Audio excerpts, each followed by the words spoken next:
Dia ngeliat di depan pintu ruangan yang dia nggak boleh masukin itu ada pocong. Kali ini nggak cuma 3, tapi ada 5. Itu banyak banget dan semuanya ngehadep pintu ruangan yang nggak pernah Lydia masukin itu. Di situ Lydia masih nggak mau nyoba buat cari tahu ada apa sebenarnya di ruangan itu. Akhirnya dia balik aja ke kamar, dia masuk kamar dan dia coba paksa diri dia buat tidur. Besokannya bokap nyokap Lydia udah pulang. Tapi Lydia tuh gak berani buat nanya ke bokap nyokapnya sebenarnya ada apa sih di ruangan itu. Setelah Biasi akhirnya udah balik lagi ke rumah Lydia, akhirnya Lydia nanya ke Biasi. Karena Biasi ini justru lebih sering ngobrol sama Lydia. Gak kayak yang gue bilang tadi, bokap nyokap Lydia tuh saking sibuknya gak deket sama Lydia gitu loh. Dia ngerasa dia lebih deket lah sama si Biasi ini. Dan dia nanya, sebenarnya ada apa sih di ruangan itu? Biasi jawab, Bibi gak berani kasih tahu apa-apa non. Saya cuma ngerjain apa yang disuruh sama bapak ibu aja. Tapi saran Bibi, non gak usah takut, semuanya aman kok, gak usah dicari tahu ya. Di situ Lydia cuma jawab, oh ya udah, iya Bi, mau tahu aja kok. Tapi dalam hati Lydia mikir, oh emang gue harus cari tahu sendiri nih apa yang ada di ruangan itu. Akhirnya singkat cerita, Lydia nyuri kunci Biasi dan ngeduplikat kunci itu, kunci ruangan itu. Dia telepon kakaknya yang kedua, biar pas bokap nyokapnya ziarah nanti di bulan depan, di jadwal ziarah itu, Biasi disuruh ke rumah kakaknya buat bantu urus anaknya yang masih kecil. Jadi kayak kong kali kong gitu loh sama kakaknya. Ya udahlah, kakaknya mengiyakan gitu kan, karena ya Lydia mau tahu ada apa sih di situ.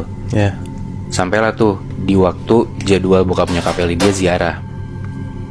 Biasi ini izin ke tempat kakaknya Lydia. Di hari Kamis siang, Lydia coba masuk ke ruangan yang gak pernah dia masukin itu sebelumnya. Dan pas dia masuk ke ruangan itu, ruangannya tuh kayak, kebayang gak sih lo kalau ada ruangan itu kayak wardrobe, yang tiap sisinya tuh lemari semua, isinya baju-baju gitu. Nah tapi yang digantung tuh bukan baju, kain kafan. Di situ penuh kain kafan yang pada kotor, lusuh, yang kayak ada warna-warna tanahnya gitu.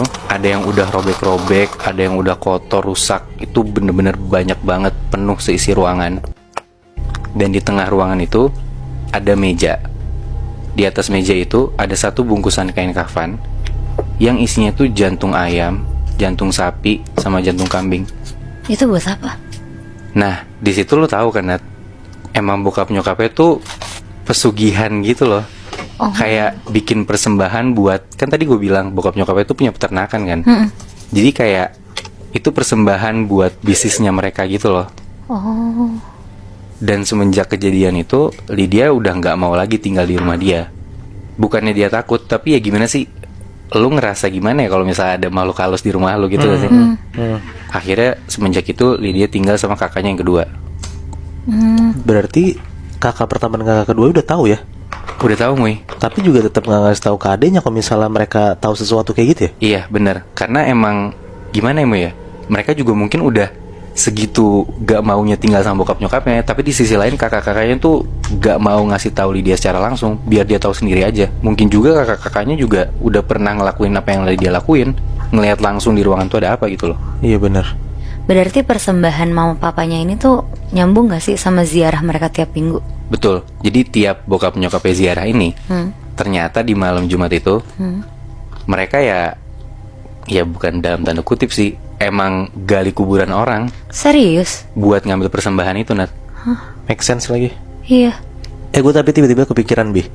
Selama dia tinggal di rumah itu nggak pernah ngeliat pocong itu kan? Nggak pernah. Nah tapi kenapa pas dia sendirian dia baru ngeliat si pocong itu? Nah ternyata di malam pas Biasi itu balik ke kampungnya, itu ternyata ada persembahan yang gak lengkap dari Biasi. Makanya makhluk-makhluk ini nunjukin wujudnya mereka keluar ruangan itu.